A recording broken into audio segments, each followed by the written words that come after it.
बिस्मिल्लाहिर्रहमानिर्रहीम। अस्सलाम वालेकुम। आप देख रहे हैं हालात। मैं हूं सईद चौधरी।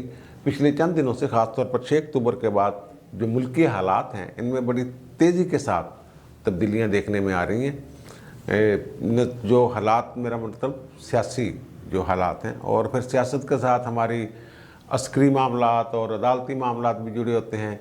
ये मुख्तलिफ निज़ामों का एक मलगूबा सा तर्ज़ हुकूमत है पाकिस्तान में जो आपके सामने है। और बज़ाहिर ये लग रहा है कि जनाब खान साहब गए के गए, ये लग रहा है। और ये मैं बता रहा हूँ कि क्यों गए के गए। इवन ये कि अदलिया भी अब ये समझने लग गई है एक ख़ास जगह पे, तो उस केस की मैं बात करता हूँ आगे जाकर। और फिर देखने वाली चीज़ ये है, जो तब्दीली की बातें हो रही हैं, कि क्या इमरान खान का मतबादल मिल गया उन्हें, या इमरान खान का मतबादल कौन हो सकते हैं, और माइनस नवाज शरीफ के बगैर क्या मामला आगे चलेंगे। यानी नवाज शरीफ भी रहे और मामलात भी नून लीग के साथ आगे चलें। इस हवाले से शहबाज शरीफ साहब की अगर कोई खुशफहमी है, वो खुशफहमी कौन दूर करेगा। अगर वो ओके है बात, तो फिर भी बात ज़ाहिर है शहबाज शरीफ साहब अगर कामयाब होते हैं उसमें, तो वो भी फिर दुनिया देख लेगी। और सुप्रीम कोर्ट में पेशी वज़ीर आज़म की 2 दिन से बात कर रहा हूँ इस पर, ये क्या वाक़तन जो वज़ीर आज़म की पेशी है इसके पीछे किसी का हाथ है, या अपने तौर पर ही ये सारा कुछ हो रहा है जो भी होता जा रहा है। वो जो पहले मैंने बात की ना, कि अब अदलिया भी ये समझने लग गई कि शायद खान साहब के दिन थोड़े हैं। आज केस लगा हुआ था वो गैर मुल्की तहाइफ वाला।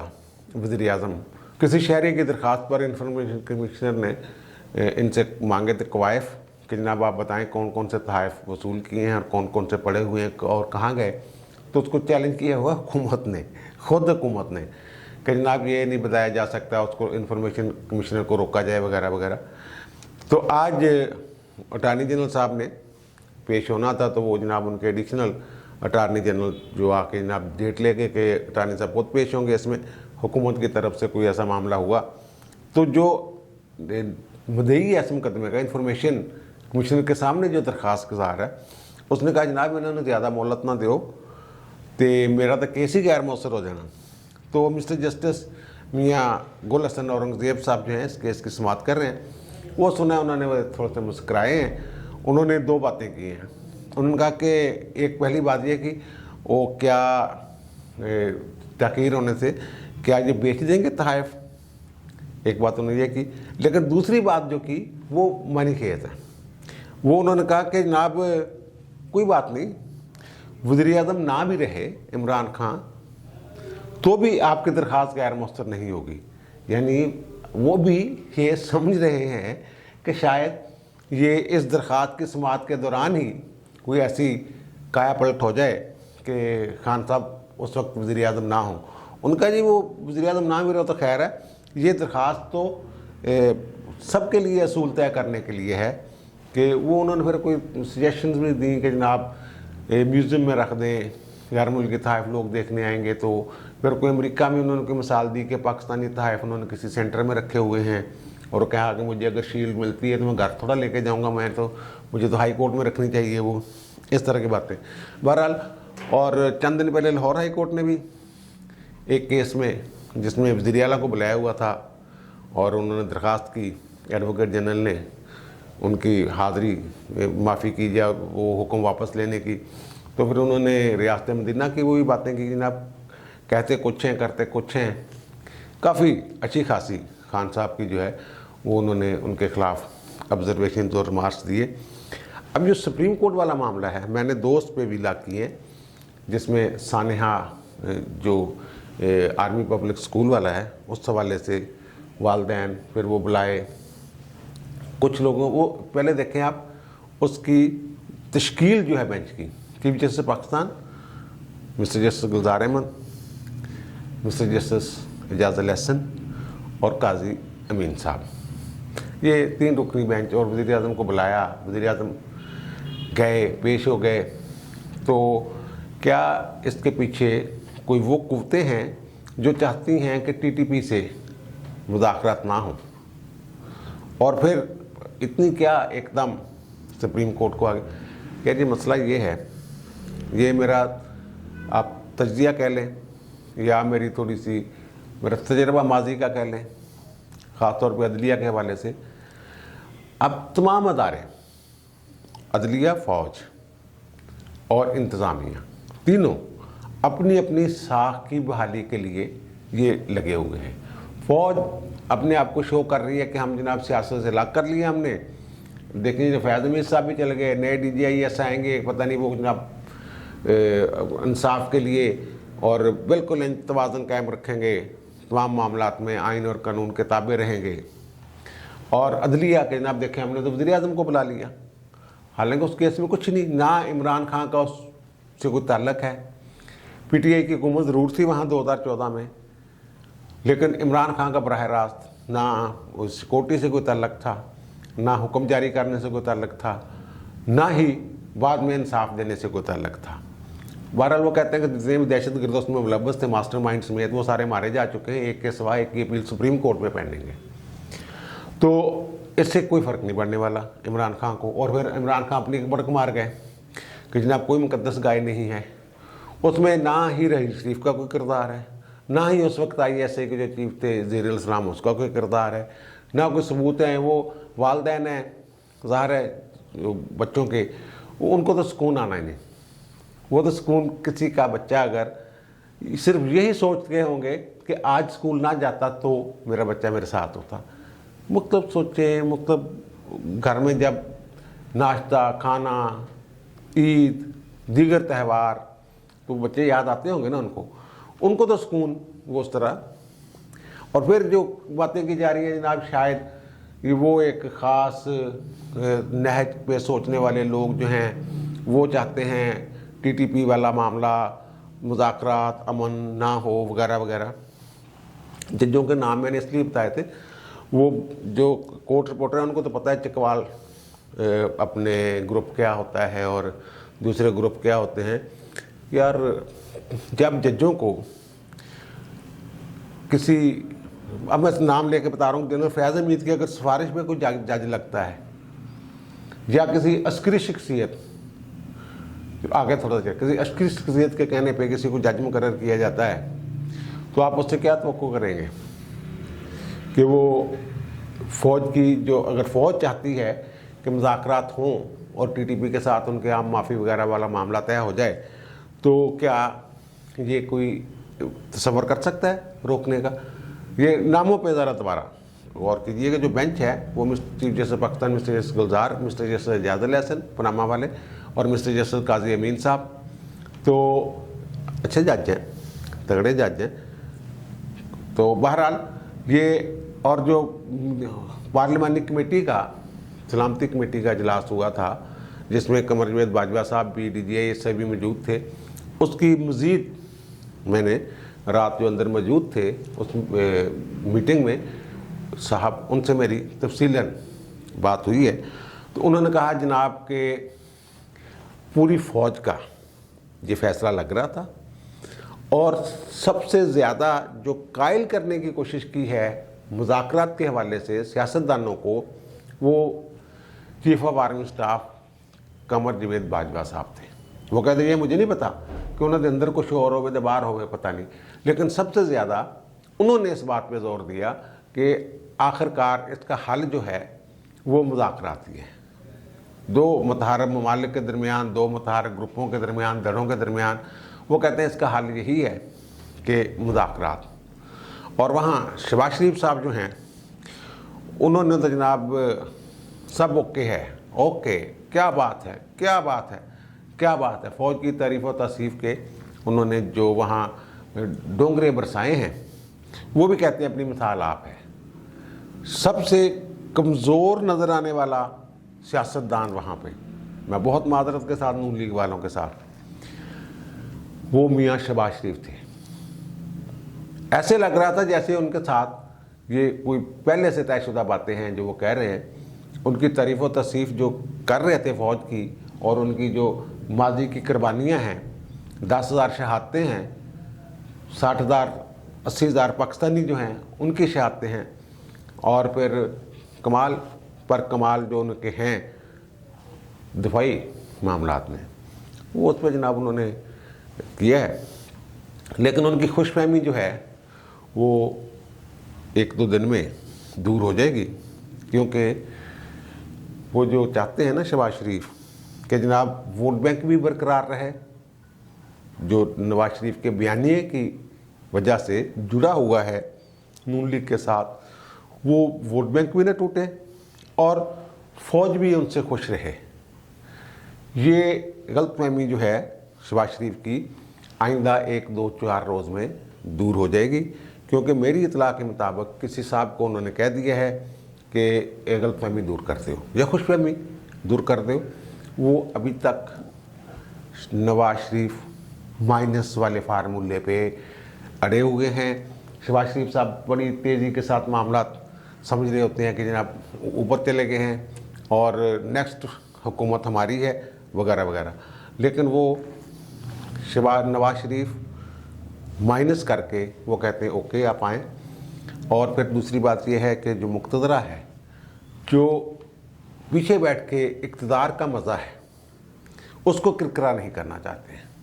वो चाहते हैं कि नून लीग आए, पीपल्स पार्टी आए, पीटीआई रहे, हमारी हुक्मरानी इसी तरह कायम रहे। और नवाज शरीफ बार बार ये पैगाम दे रहे हैं डायरेक्ट और इनडायरेक्ट कि नहीं भाई, मर्जी किसी से नहीं चलनी, मर्जी चलनी है आइन और कानून दी। और शहबाज शरीफ साहब बीच में से दाव लगाने की कोशिश करते हैं कि शायद थोड़ी जगह हम सीधा पदर हो जाए, लेकिन वो अब 1-2 दिन में शहबाज शरीफ साहब को आप देखेंगे थोड़ा सा बदला हुआ, मायूस देखेंगे जो भी उसको कह लें आप वो। और दूसरी बात ये है कि इमरान खान से वो तंग हैं और उनको जल्द से जल्द घर भेजना चाहते हैं, लेकिन उसके लिए ज़रूरी है नून लीग की हमायत के बगैर या नून लीग की मावनत के बगैर ये मार्का सर नहीं हो सकता। क्योंकि जो तादाद है पंजाब असम्बली में,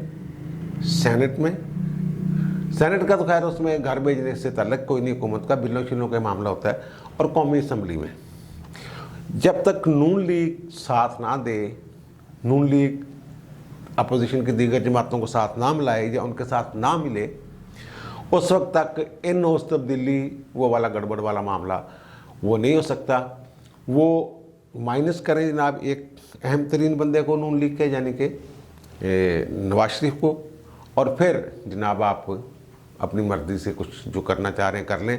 लेकिन वो जो कहते हैं ना कि नवाज शरीफ, नून लीग है ही नवाज शरीफ का नाम और शीन लीग, ये भी एक, सॉरी यार ये बात पता नहीं मुझे करनी चाहिए कि नहीं, अंदर की बात उनके आपस में बात है और किस हद तक ये बात एक दूसरे के साथ तय हुई है। अब तो कुछ ऐसी बातें भी हो रही हैं कि यार ज़रा चेक कर लो शहबाज शरीफ के साथ कितने बंदे हैं, और अगर वो अलग भी हो जाता है तो फिर क्या होगा। वो फिर वहाँ वो बात आ जाती है बयानिया, वोट बैंक और फ़ौज को खुश करने वाला जो मामला है, उसको जोड़ के ये कोई इस तरह का तज्ज़िया कोई साहब पेश कर रहे हैं कि जनाब कहीं ऐसा ही ना हो जाए कि शहबाज शरीफ साहब को वो जो नवाज शरीफ के बयानिए वाले हैं वो रांदा दरगाह करार ना दे दें इस तरह के बाद। लेकिन ये बहुत दूर की बात है, बहुत दूर की कोड़ी है। दोनों भाइयों के दरमियान जो सरे-दस्त ऐसा मामला हो नहीं सकता, नून शीन अलग, फिर वही कामयाब होगा। वहाँ भी नवाज शरीफ अपनी एक स्ट्रेटजी बनाता है, लचक दिखाता है। शहबाज शरीफ साहब का तो अपने एक मौज है ना, वो इन्हिसार करना चाह रहे हैं उन पर, फिर यहाँ नवाज शरीफ लचक दिखा के थोड़ा सा टाइम देता है शहबाज शरीफ को। उनको पता है कि यार ज़्यादा ख़राबी हो सकती है, फिर तो वो कामयाब हो जाएंगे नून में से शीन निकालने वाले। तो फिर वो कहता है अच्छा यार 2 महीने 3 महीने गल करके देख ला। वो बात करते हैं, बात ऐसा लग रहा है कि 100% मामला तय हो गए। कल भी मैंने ये कहा था कि नून लीग इसलिए फरवरी मार्च तक मामले को लेके जाना चाहती है आगे कि अभी बहुत सारे मामला शहबाज शरीफ साहब उस तरह जो तय करके आते हैं उनसे लंदन वाले मियाँ नवाज शरीफ खुश नहीं होते हैं या मुतमिन नहीं होते। अब भी कोई इसी तरह का आखिर पे आके फिर ये बीच में रेच आ जाती है कि ये देखें जनाब नवाज शरीफ और मरीम, और फिर मरीम ने जो कहा है वो पाकिस्तान में रह के कोई सियासतदान इस तरह कर नहीं सकता। डायरेक्ट अटैक किया था उन्होंने फैज़ हमीद साहब पे, और फैज़ हमीद को पूरे मुल्क में मतनाज़ा बना दिया उन्होंने, उनको अपने लाले पड़े हुए हैं। तो एक तरफ फिर वो बातें भूलते नहीं हैं, वो कहते हैं कि मैंने एक वीलाग में जिक्र किया था कि फैज़ हमीद ने केड़ा अपने कोलों कम किते ने जेड़े किते ने, इसे तो कहने थे किते ने ना, और फिर वो पीछे तो नहीं हट सकते। वो ठीक है, मुतनाज़ा हो गए हैं, कुछ बीच में इख्तलाफ भी आ गया होगा, और ज़ाहिर है वज़ीर आज़म के साथ ये सारा मामला है। और ख़ान साहब ने कल जो मामला हुआ है उसका उन्होंने जब अतादियों का इजलास बुलाया हुआ था, उसमें कई बंदे नहीं आए। शाह महमूद कुरैशी साहब भी नहीं थे, उनके बेटे भी नहीं थे, उनके भांजे भी नहीं थे, शजात हुसैन साहब के बेटे जो हैं चौधरी सालक वो भी नहीं थे। वो चौधरी साहब भी जो हैं वो बीमार हैं, शजात हुसैन उनके फिर बेटे, इसलिए उनकी तीमारदारी की वजह से नहीं गए। और फिर महमूद कुरैशी साहब जो हैं, शाह महमूद कुरैशी साहब, उनके बहनोई जो हैं उनकी वफ़ात हो गई थी। कुछ 10-12 अरकान हैं, वो कहते नहीं आए थे।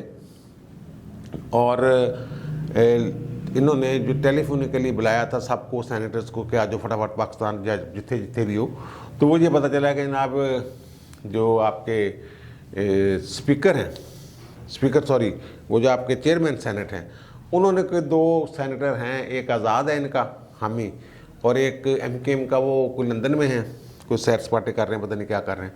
तो वो उन्होंने कहा कि जनाब आप आ जाएँ, फौरी तौर पे आपका वो क्लियर करवा देते हैं हम सारा, वो वैक्सीन वाला और पता नहीं क्या वो टेस्ट उस्ट जो भी होते हैं उसके, कोरोना टेस्ट, तो जल्दी आ जाएं। उन्होंने कहा नहीं साढ़े को ले आना, साढ़ा थोड़ा जहा काम। वो 12 टोटल अरकान हैं जो ज़्यादा हैं इनके पास, और उनसे 2 गैप थे, बीच में 1-2 ने बीमार हो जाना था मसलन। हाँ, वो बात जो मैं कर रहा था, ये बात कहीं और निकल गई कि वज़ीर आज़म साहब के साथ कल जो हुआ, तो उसके बाद भी उन्होंने अपने करीबी लोगों को यही कहा है कि टेंशन नहीं लेनी, मामला ठीक नहीं, ये बस जो हो रहा ये बेहतर हो रहा। बेहतर होने तो मुराद वो मैंने जो जिक्र किया कि तमाम अदारे अपनी अपनी साख बेहतर बनाने के चक्करों में पड़ गए हुए हैं।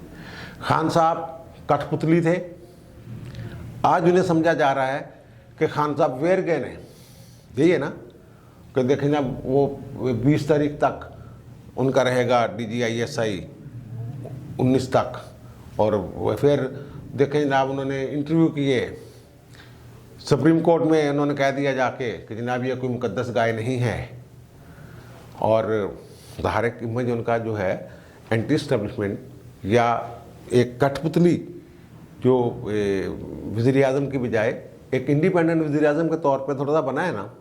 और फिर सुप्रीम कोर्ट ने कल जो किया है, जो ये कहा है उन्होंने कि जनाब कि आप एक दफ़ा फिर सरेंडर करने जा रहे हैं, हथियार फेंकने जा रहे हैं, तो आर्मी चीफ और उस वक्त का DGISI वो अपनी रिटायरमेंट लेके मुराद लेके मौजें कर रहा है।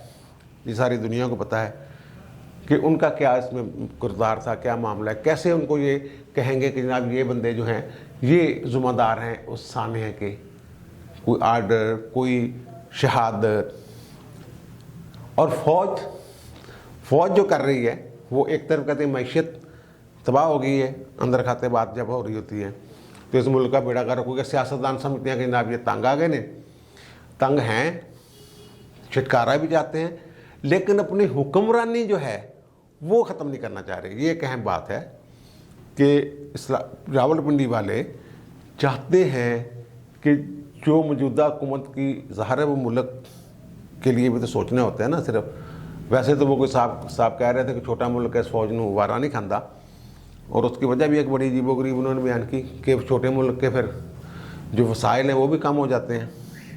इस तरह की कोई बात शायद वो हमें वो एतराज़ करना होता है ना कि ठीक है ना कि जनाब वो एक दुकान से अगर 3 दुकानें बन जाए तो वो हर एक की आमदनी कम हो जाती है। इस तरह कि वो नून लीग वाले अगर फ़ौज का हक़ हुक्मरानी जो उन्होंने खुद साख्ता हक़ हुक्मरानी कह लें आप, अगर तस्लीम कर लेते हैं नवाज शरीफ, तो फिर ये तब्दीली जो है वो बड़ी जल्दी आ जाएगी। वरना ये थोड़ा सा टाइम इसको लगेगा। अगर वो गिराना चाहते हैं फौरी गिराना चाहते हैं, फिर नून लीग के बगैर एक तो नहीं हो सकता। पहली बात, अगर नून लीग राज़ी हो जाती है, उनका हुक्मरानी का हक मान लेती है, नवाज शरीफ के बयानिए से हट जाती है, या माइनस नवाज और मरीम कर देते हैं, तो फिर ये कल भी हो सकता है। ये जो कह रहा हूँ ना मैं कि खुशफहमी या शहबाज शरीफ की, लेकिन वो उसके बाद फिर वो नून लीग रहेगी नहीं, फिर बल्कि मुस्लिम लीग ही नहीं रहेगी, ना शहबाज रहेगी ना नून लीग रहेगी। वो बड़ा मसला बन जाएगा, कोई तीसरी जमात अवाम को ढूंढना पड़ेगी।